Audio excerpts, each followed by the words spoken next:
What is up, all you GBA type fans? This is Tom, and I'm here bringing you guys a much needed, obviously delayed, look back, kind of what I learned about the season in terms of Season 7 of the GBA.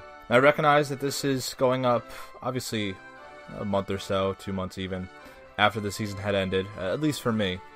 But I have been busy with, real life stuff. Shocker, seems to be a common thing. Just getting around now to being able to record this. Basically, what this video is going to go over is just my roster, at large, how I believe the schedule, the season went, and of course what I learned about the season, about my playstyle, about the roster I had drafted, and how I plan to proceed moving forward in terms of this league, other leagues, how I want to draft, all the other, happy horseshit. First off, we're going to look at my my roster. I'm going to work my way down from what I drafted first, all the way down to, my free agents, which obviously I used them all. Didn't commit to any trades, but it doesn't really mean anything. I did enjoy this team for the most part, I'll say. I think there were a few things that kind of fell short, namely my Z captain. So, first overall, picked Celesteela, and then followed up with Thundurus. I do believe that either of these Pokemon would have been much, much better Z captains. Namely, I can't... When I first assigned my Z captain, I thought diversity was more important than sheer power. Obviously, it was new in the meta. I, at the time, was at the first island, not even the first trial. Didn't even get to the first trial. I don't think I beat the whole game until about week 7 of the GBA, so, take that into account however you will. But Azelf, not the right choice. Definitely could have been Celesteela, which I think, as the meta unfolded, became a better Pokemon. Namely because, autonomize, just the fact that it could have basically utilized all its various amounts of stab, and the fact that it's already relatively hard hitting just for having over base 100, and the base power of like heavy slam based on its weight, Z corkscrew crasher, I don't know. And then even something like Thundurus, and of course Celesteela with the beast boost. I rack up a KO with an autotomize, and then it goes and gets a special attack boost, and lo and behold, then we got a Celesteela going, something that I didn't recognize upon drafting it. Thundurus, of course, would have definitely been much better. Nasty plot, agility, it wrecks a lot of its walls that otherwise I got stopped by before. So, two things I think I could learn just from this right here is, hey, pick a better Z captain next time. I think it will help me, because I played essentially with one hand tied behind my back by having a Pokemon that I never clicked a Z move for. Certainly something I, still haven't done, but something that I want to change for next season, especially if we do incorporate Z moves and Megas, or one or the other, just in terms of the next draft for the GBA. Now, looking at my next three for the walls, Nidoqueen, Vaporeon, Porygon 2, I think they did work relatively well together. Having Nidoqueen as my only rocker and T-Spiker did force me to run Nidoqueen essentially kind of the same set or same-ish sets every week. Either offensive with Stealth Rocks, or defensive Stealth Rocks and T-Spikes like we saw against Chase, and have that failure against John. And then just having its diversity of stab with the fact that it can take a good amount of hits. Nidoqueen essentially played a defensive role very, very often, just because it covered what I felt Vaporeon and Porygon 2 would often lose to. Fighting types and electric types, things like that.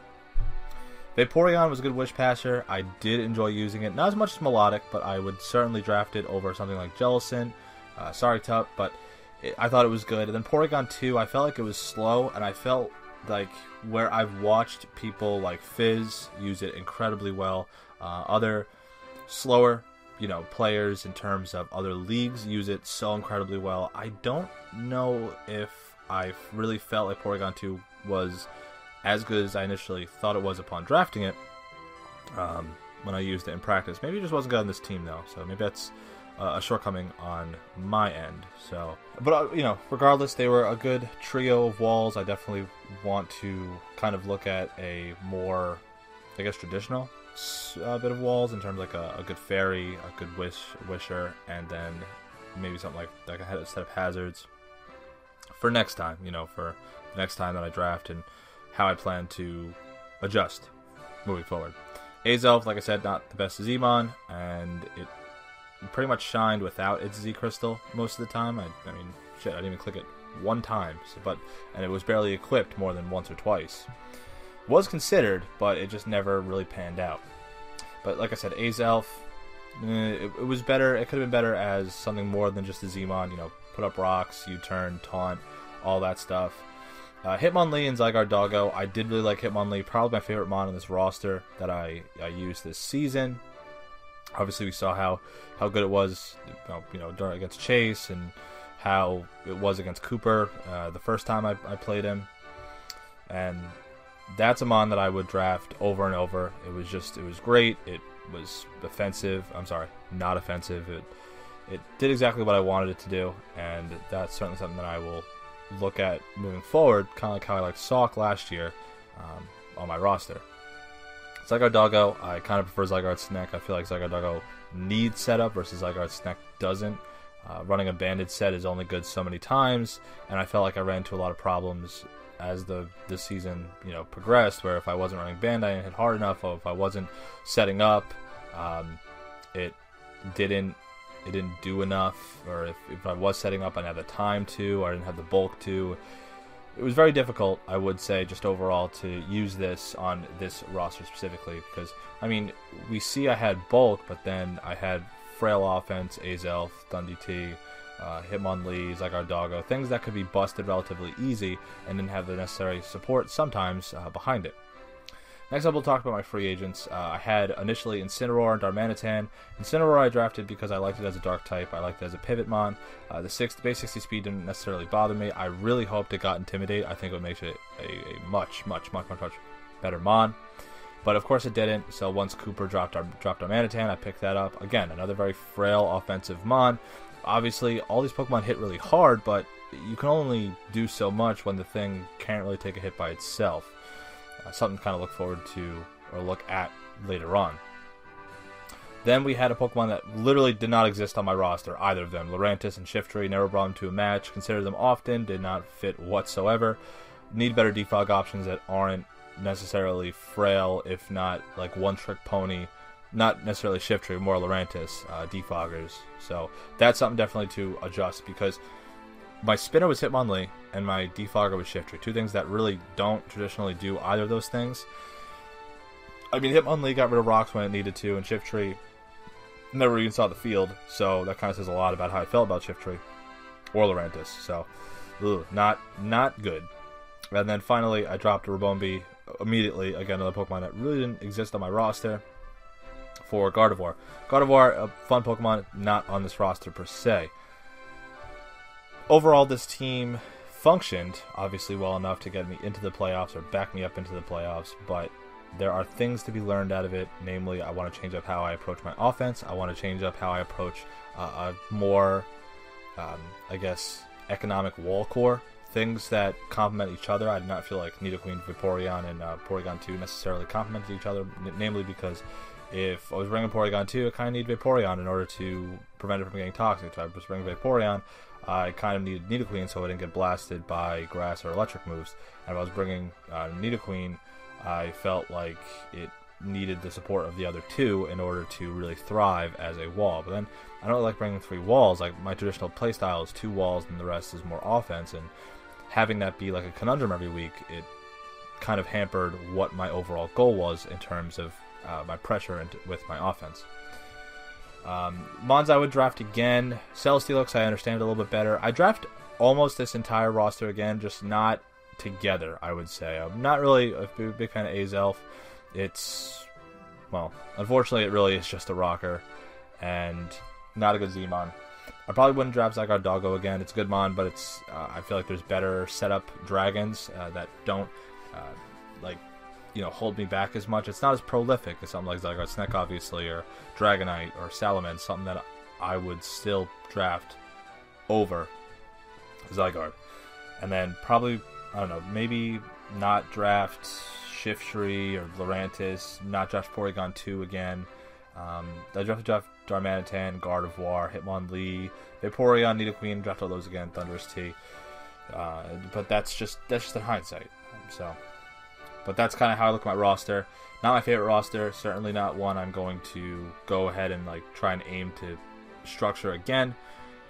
But they did help me win a really good amount of my matches, which I'll talk about right now. So looking at my roster right now, looking at my win or loss, my entire season, which you'll see on the screen right now, we see that this season really, really went off the rails week 6 through 9. Starting off, lost to Lars, mostly because I don't think I was very confident in the team. I think, obviously, it would have been much, much worse if I did not get that crit with Scarfed Incineroar versus that Don fan. But not to say that it was an adjustment, because I hadn't used the roster like this before. I kind of got a feel about how it worked, and obviously something to move forward with as we went into next week, which obviously I went against Cooper. That match went really well. Went against Geo. I obviously took advantage of his no electric immunities. And then things went a little bit off when, Callum kind of stalled up on me, and I lost 1-0 because can't click buttons on either end. And then Chase, that was pretty much a must-win. Otherwise, I think I was really behind the 8 ball at that point.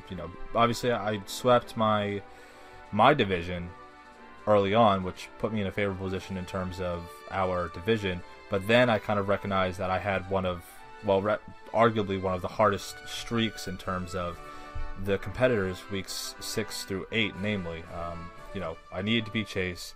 I went up against John. I thought for a fact I would be able to take him on, and nope, because I let Porygon 2 get toxic relatively early with against the Melodic, and everything just kind of went off the rails relatively quickly. Didn't really have a good Infernape stop. Against MV, lost 3-0 because I think his roster just outright beat mine between Virizion and Dragonite. And then things like Magnezone kind of threatened me overall, just because it was I thought it was good against my team. Obviously he didn't bring it. And then Mono just fisted me, and then Geo just fisted me twice, and two things I just really didn't. That's where I felt like the season, I thought, was over when I lost to Geo. I thought, oh well, this is over, I'm just going to call it a wash. Then went up against Steve, kind of back-ended that win, namely because he tricked me a Scarf and then doesn't run Speed Investment on his Como, which was super confusing, but got that win and kind of used that to my advantage to maybe make the playoffs, mostly because I recognized that my division wasn't necessarily the strongest. Geo at that point was really charging forward. Chase was winning, losing. Necrostevo was struggling with Cooper's roster, and I kind of thought, well, maybe I could take advantage of this, but I would need to beat Necro this upcoming week, and I did. Beat him 5-0, pretty much erased one of the 6-0s, put me in a better position. But then I would have to beat Chase, because at that point, based on our differentials, whoever had won would go into the playoffs at 6-6. Whoever lost would obviously still get held back. I felt like that was probably one of my most stressful matches I've ever had in terms of League, because I felt like at any point, as I said in my commentary, if either of us made one off prediction or got taken advantage of by a setup on, or just in general, a plan went awry, a set went awry, one of us would definitely fall flat on our face. I'm kind of glad that we had such a good match, but also that the outcome was in my favor. Not taking anything away from Chase, I thought it was a great match. I really did. I always enjoyed facing Chase in terms of him as a coach, him as a player, and he's good. I mean, he's gotten much better as compared to the season where he drafted Mega Beedrill before it got better after not needing Protect. Now he was actually a force to be reckoned with. Hell, you saw that his MVPs were like 2 and 3 or 2 and 4, whatever it was, between Crook and Cobalion. But my main season roster, or my main season schedule, I think there was a lot to be desired. I think who I lost to, in some cases, didn't reflect me as a player. Losing to Envy, losing to John, losing to Mono, yes, 100%, they were better than me. I think they are better than me. And then looking at Gio, he was on a roll then. The 6-0 doesn't necessarily reflect how I felt that match went. I felt like it was more of a slow burn, same way it's like a slow burn loss to John. But losing to Lars, I think I had a better team matchup than I expected, had I built better. But again, that comes down to a familiarity with the roster. Didn't have any sort of familiarity with things like Incineroar, things like Celesteela, things like Thundurus. Kind of a live test, which obviously didn't go my way. And then against Callum, I really, really do believe I could have beat him. I just think it's bullshit that the game slowed down so much to the point where the timer determined the win, not who actually had the momentum leading into the late game. Call it what you will. It was just unfortunate as a whole. Then we go into the playoffs, and I face Envy. I think any of the three that it would have come down to between Gio, John, or Envy. Envy was obviously the hardest. Gio was on a roll. He had just beat me 6-0. And then John, I felt like if I got a rematch with him, I certainly could have beaten him because I recognized, looking at it, where I had gone wrong in terms of the preparation. Envy, like I said, he had me hands down beaten between the Empoleon, the Crest, namely just Crest, and then Virizion and Dragonite. With Dragonite, I didn't cover to stop Dragonite, Virizion took advantage of. Whatever I didn't have to stop, whatever I had to stop Virizion, Dragonite covered. So it was kind of a lose-lose, and losing whatever it was I lost by was just kind of a testament. Also, the fact that I didn't have any knockoff switch-ins. This team was certainly a little bit difficult in terms to find good fire stops, good strong electric stops, good knockoff switch-ins. Just overall, a lot of the matches came down to what could I stop, what couldn't I stop. Going 6-6 the minus differential, going into and getting into the playoffs, it shows a lot as me as a battler, that I'm not going to give up based on the circumstances that I'm given. But it's also going to show that, well, if I can go 6-6, make the playoffs with this garbage roster, what can I do with a roster that actually fits my playstyle and something that I feel super comfortable using, which I'll showcase basically after. You'll see that I'm going to be uploading matches with two teams that I feel are very, very effective for my playstyle. One, because it's very pivot, very offensive strong with good wall options, and the other is balanced with power. Two things that I think I haven't necessarily thrived because the rosters necessarily didn't reflect that type of playstyle, or I didn't have the opportunity to draft certain mons that appealed to me that I could, of course, match with other certain Pokemon, whether offensively or defensively. But overall, that's going to be my recap for the season. Like I said, it is late. I hope you guys enjoy it. Leave, how you feel about the season. Obviously, I appreciate all the support that I got throughout the entire season. I do feel like I became a liked coach this season. I felt like prior to this season, I was more of a joke, someone, basically like a niche interest. No one really wanted to watch my matches. No one really enjoyed my matches. I feel like there were times where I did make a statement that I was good, I was competitive, and then there were other times where I felt like I was just a joke, namely last season. And I appreciate all the support that I got from all of you guys, watching my matches, cheering even during my 2 6-0s and that whole string of losses. And it's nice to actually have people watch my matches and cheer for me, where that I hadn't had before in previous seasons of the GBA. Whether or not it was because I was just a small channel or because I wasn't like the guy that people watched. I wasn't Shady Penguin. I wasn't Dan. I wasn't the bigger coaches they added. I was just the guy who liked battling and uploaded because I enjoy it, because it's fun to compete, not because I like to make money like everybody else does here on YouTube. So with that in mind, I will actually finish the video. Again, leave your comments. Jesus. Thank you for all the support. Sorry about that. And I will talk to you guys very soon. There will be another draft analysis, as well as many battles in terms of other leagues that I'll be competing in. Namely, three leagues that I'll be in, and all of which you guys will see the battles for. Until then, I'll see you guys very soon.